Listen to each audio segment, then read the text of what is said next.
a weary circus that smelled of dust and rust. An orphan elephant lived with chains heavier than iron. His tusks never shone, his eyes dimmed long ago. He had known nothing but lashes, hunger, and endless labor. Though he grew mighty, he learned to stand still whenever the whip cracked.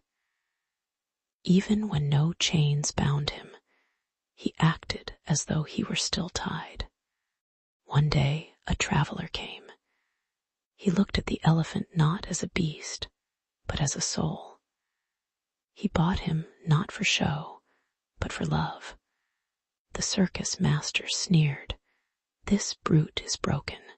He won't even eat." But the man only smiled. At the traveler's estate, the elephant was bathed, fed sweet fruits, and given a wide meadow where other elephants roamed free. Yet he circled the same small patch of earth as if shackled still. He refused to eat. He would not join the others. Day after day, the traveler came. He brought fruit, sang softly, sat near. Sometimes he stretched out his hand. The elephant trembled, but the man never withdrew it. Still, the elephant resisted. Freedom was more frightening than chains. Years passed. The traveler grew older, but he never gave up. His voice was unwavering, his patience unending. Then one morning, the traveler did not come. The estate fell silent. The man had died. Confused, the elephant raised his trunk and trumpeted a cry that shook the fields. That night, he dreamed. In the dream, he was small again, barely a calf. Smoke stung his eyes, hunters' torches blazed, and his herd lay fallen. He hid, trembling, certain he would be next. Then, through the shadows, a boy appeared.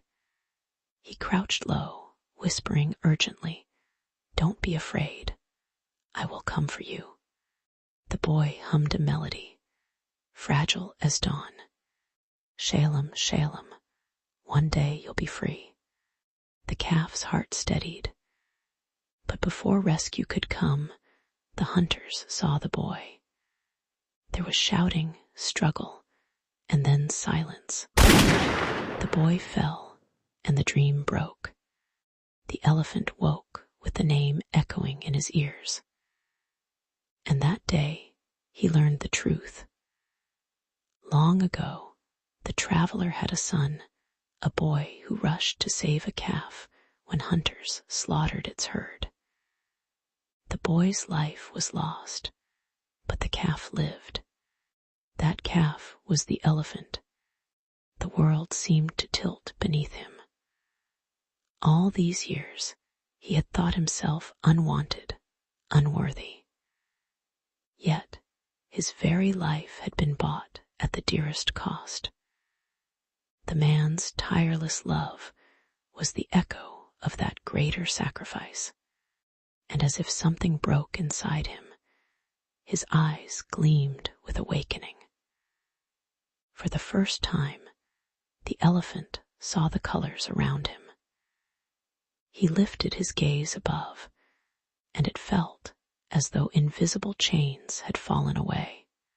With a roar that rolled like thunder, he stepped into the meadow, splashed into the river, joined the herd, and lifted his trunk to the sky. It was then the servants told him the name the traveler had given him long ago. Shalem. It meant whole, complete, restored. The name he had resisted was the very truth of who he was all along. From then on, Shalem carried two memories, the sting of chains and the wonder of freedom. And whenever he met another creature still bound in fear, he would stand beside them, silent, patient, present, as if to say, "You are not forgotten. You too are loved. You too are free."